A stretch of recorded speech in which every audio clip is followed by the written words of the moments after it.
Did you know that Satan fought hard over the body of Moses after his death? Why would he do that? This is Moses, the man who brought the Israelites out of Egypt, parted the Red Sea, led them through the wilderness for 40 years. But because of one act of disobedience, God did not allow him to enter the promised land. But God personally buried Moses in the land of Moab, and to this day, no one knows where he is. And what happens next is one of the greatest mysteries in the Bible. Let's read together. This is Jude chapter 1, verse 9. And it says, "But even Michael, one of the mightiest of the angels, did not dare accuse the devil of blasphemy, but simply said, 'The Lord rebuke you.' This took place when Michael was arguing with the devil about Moses' body." What? So Satan wanted to get the body of Moses. Why would he want that? And did he get it? And the answer is no. Because Michael contended with him. Michael came down and fought over the body of Moses. And he said, "The Lord rebuke you." And in that very moment, victory was sealed. Michael didn't fight in his own power. He invoked God's authority, and that authority silenced the accuser. Just like it did in Zechariah chapter 3, verse 2, where the Lord says, "The Lord rebuke you, O Satan." Also, when we read in Deuteronomy chapter 34, verses 5 and 6, it shows that the body of Moses stayed hidden and protected, proving that God had the final word. But the question remains, why would Satan want Moses' body so badly? A lot of people believe that it was because Satan wanted to turn the body of Moses into some sort of an idol. And the Israelites had this history.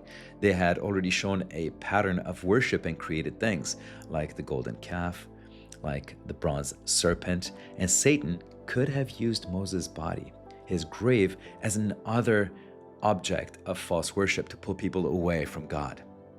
Now, here's where it gets really interesting.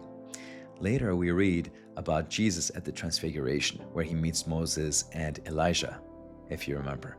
This is a vision that is given to the disciples as a prophetic glimpse of Jesus' future glory and fulfillment of the law and the prophets, symbolized by Moses and Elijah. Some say that Satan wanted to steal Moses' body to prevent this from happening, but this was a vision. It's very important to note that this was a vision. It wasn't really happening. It wasn't a resurrection yet.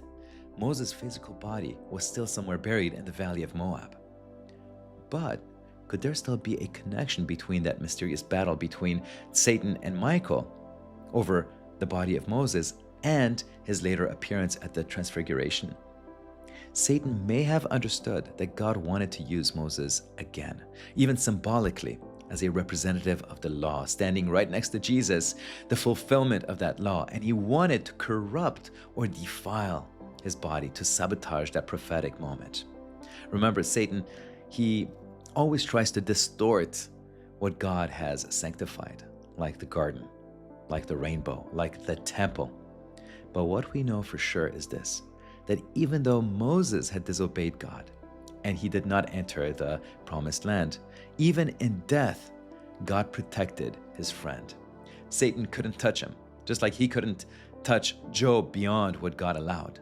And this is just a beautiful reminder that God guards what belongs to him, body, soul, and spirit.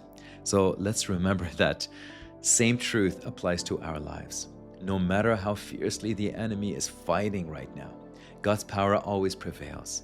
So let's stay faithful. Let's keep our worship pure, and let's remember that God's got this, and his grace, his love, and his power cover you, just as he covered his friend Moses.